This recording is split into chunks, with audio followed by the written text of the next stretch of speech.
So I think I'm going to play the feminist card to get everyone to stop talking here. So please, woman on stage.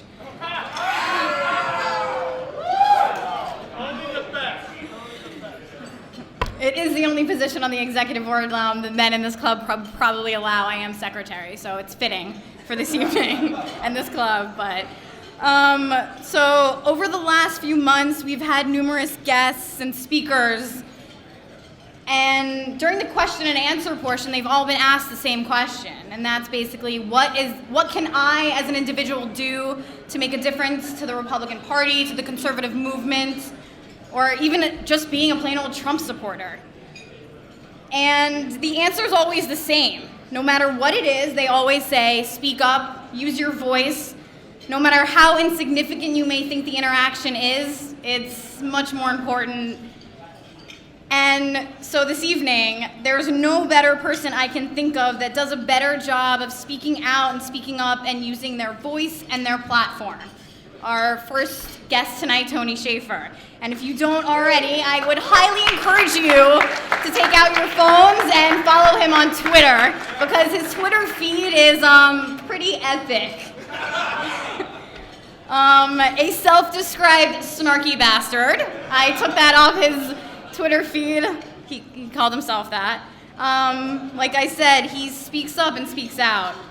Aside from being just a Twitter troll, he is a veteran, a Bronze Star recipient, an intelligence officer, and a resume that is so beyond belief, I think we'd be here all night with me listing out all of his accomplishments. Although I will mention my most favorite one is the fact that he's an undercover intelligence operator fighting against Islamist terrorists, which I think we can all appreciate. And somehow he has still found time to write a New York Times best-selling book, so I need however you find time in your day, I need to do the same exact thing. So with that being said, tonight we'd like to recognize and honor Lieutenant Colonel Tony Shaffer with the, I'm gonna butcher this, sorry Gavin, Cornelius Wendell Wickersham Award, who was a two-time president of this club, and just like Tony was a veteran of the armed forces and had served this nation proud. So with that being said, I guess I'm gonna bend down and get this award to present to you, Tony Shaffer.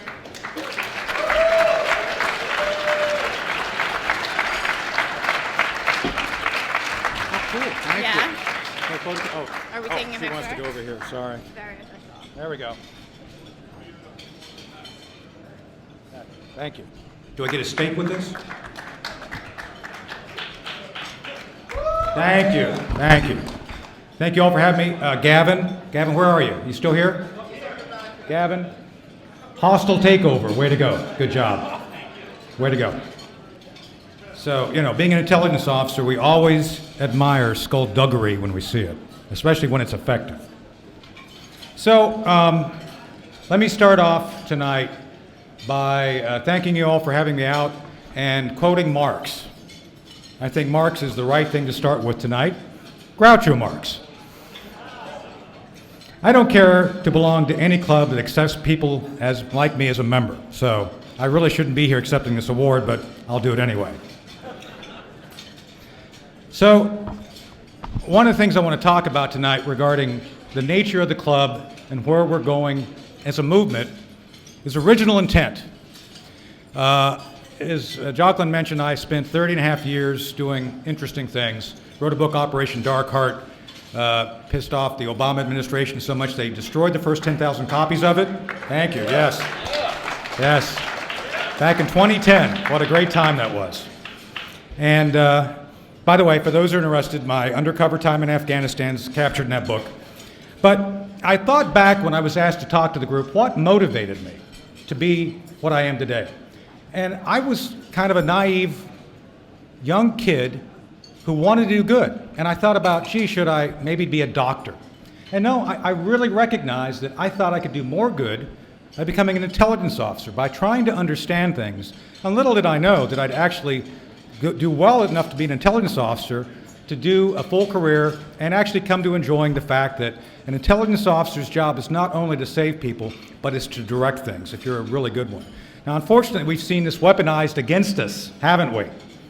where intelligence officers have gone to the dark side.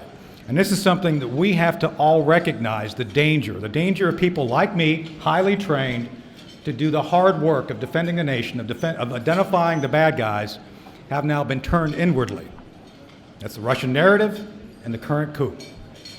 So I think it's necessary for each one of you to become an advocate of the truth, and that's what I'm going to talk about tonight. So Steve's here tonight. It's great to have Steve, and I'm going to talk about the messages of the two campaigns. Hope versus make. Hope. Gee, I hope it doesn't rain, but it's going to. Right? But you can make something, you can do something. Passive versus active. Hillary Clinton's concession speech, I love this, described America. I mean, it is. This is great. Her comment was, I want America as hopeful, inclusive, and big-hearted. What the F does any of that mean? Seriously. I mean, I'm sitting there watching this purple, thing, talking, I'll watch my language, and it was amazing that there's a willing degree of gullibility by the left. Now, I don't know about y'all, but would you ever take a fortune cookie and the content of that fortune cookie and actually buy stock based on what you say in the fortune cookie? That's what they do. Now, by the way, I'm stealing that little thread from Sputnik Radio in D.C. The left recognizes what a fallacy their own concepts are, but they go along. It's essentially a form of willful gullibility, a detachment from reality. And obviously, the left even were talking about the fact that Obama did everything Trump's doing, except the left ignored it. There are actually people on the left who will speak the truth, but don't have the ability to understand that speaking the truth requires action. And that's where they fail, and we continue to win. Liberals want to be judged by their intent. I don't know of anybody on our side who wants to be judged by anything but success and outcome. Right? Again, hope versus make. Make something happen. Do it. So I'm here tonight to talk about climate change. Ooh, 12 years. Come on, get with the program. It is actually an existential threat. No, come on. It is actually an existential threat. Seriously. Trust me on this. I got a degree. So, speaking of that, yes, I'm one of the few conservatives that has a degree in environmental studies. You can look it up. Wright State University, Dayton, Ohio, 1986. Ohio. Remember, for Wright State University, 2 wrongs don't make a right. Takes 2 rights to make an airplane. Remember that. Keep up here. So, when you look at climate change and what they talk about, it's all about imagery. So, one of the things I wanted to bring you tonight is this is something you can Google. This is a title of an article we were told to read for my degree. This is from Newsweek, April 1975. The title, The Cooling World. The Cooling World. According to this, NOAA, a government organization, was forecasting that the Earth is being heavily affected by temperature change, which indicates we will go into another ice age within 20 years. You all feel cold tonight? No. So this is what they say is science. They don't know. And so one of the things I'm told by my liberal friends is, you have an old degree, 1986. It's old. I'm sorry, isn't science supposed to be based on fact and not mutable by time? Seriously. No, that's what I get. So, your degree's old. So that's the point. When they use terms like energy slaves, who could use energy slaves today without getting in trouble? They actually had a study of how many people it takes to do things, and it was called energy slaves. So This is a scientific term, but you'll never hear them use it. This is based on BTUs and other things, but they have done so many things to damage the very language we use, they've weaponized it. And of course, they always talk about equity and fairness. Does anybody believe that they've done anything to actually improve through their thinking the benefits of anything regarding energy related through their, what they say politically? No. So why don't they actually focus on things which are actually environmentally threatening? One thing that should concern every man in this room is there's actually studies saying that plastics in what we eat is causing a decrease in sperm counts. I'm serious. Now I'm only kind of halfway joking, but there is a study that shows everything we eat, the plastic is actually, but do they care about that? No. But this is a real environmental issue. San Francisco Bay is full of plastic. Do they worry about it? No. Another area is, oh, I love this. Al Roker. Y'all know who Al Roker is, right? This is a direct quote from Al. Climate change makes it possible for wild changes in weather. No, it's called weather. Weather makes it possible for wild changes in weather. It's kind of why they call it weather. So another thing that they've been doing is shutting off the power in California. You all hear about this? They don't want wildfires. So first off, what they do is they ignore the very fact that if you don't cull forests of dead debris, nature's way of disposing of the dead debris is something called wildfires. So you leave it alone and don't do anything, it's going to sit there. So, but I equate this whole idea of turning power off to be equivalent of having New York City hit with a blizzard and the folks turning your power off so that your refrigerator you can't open your refrigerator because you're letting the cold out may make it colder. That's how crazy this all is. And oh, by the way, all these wildfires are now actually sending smoke over all the big cities, causing pollution, real pollution. And of course, today I read an article in USA Today. PGE in South Carolina Edison have turned off the power to minimize fire. It hasn't worked. It was all propaganda. It's not going to work, but they had to do something. And that's my point. So much of what we see in the environmental movement that we witness directly, based on the messaging, it's all about emotion, it's all about trying to draw you out to do something because of what I call the fallacy of good. If you don't do this, you're not good. Somehow you're evil. Greta Thunberg, what's her name? Greta? You all, because you think factually, are destroying her childhood. Because you won't go along with her fantasy that everything I just talked about somehow we're not taking seriously. We're not fighting climate change. The answer is climate change, if it exists, should be met with the same thing we've always done as a people, with innovation and technology.